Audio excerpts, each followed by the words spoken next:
There's something strange about human beings. It's not that we cannot feel pain, but that we do not always see it. We like to believe that we judge things as they truly are, yet, more often than not, our judgments are shaped by how close those things are to us. The farther away suffering is, the smaller it seems. The closer it comes, the more unbearable it becomes. That is why we often praise those who suffer as long as their pain appears bearable to us. We speak about patience, faith, and wisdom as though we understand their situation better than they do.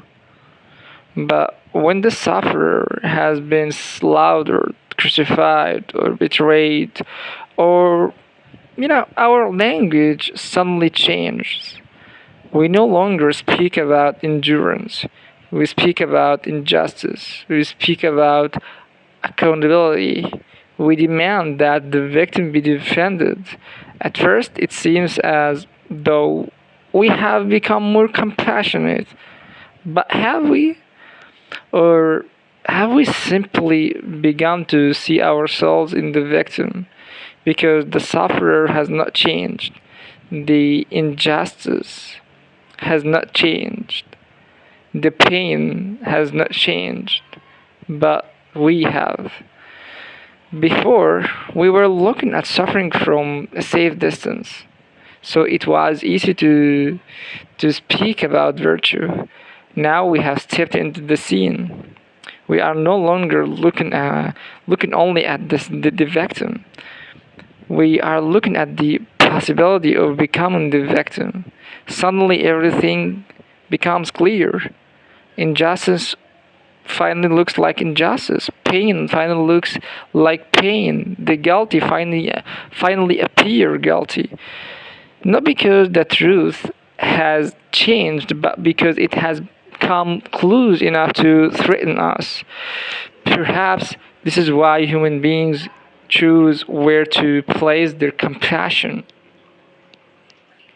We do not always sympathize with those who suffer the most. We sympathize with those in whom we can recognize ourselves. We grieve for the person who reflects our own fears while passing by countless others whose suffering feels too distant from our lives. We don't experience reality as it is, we experience it through ourselves.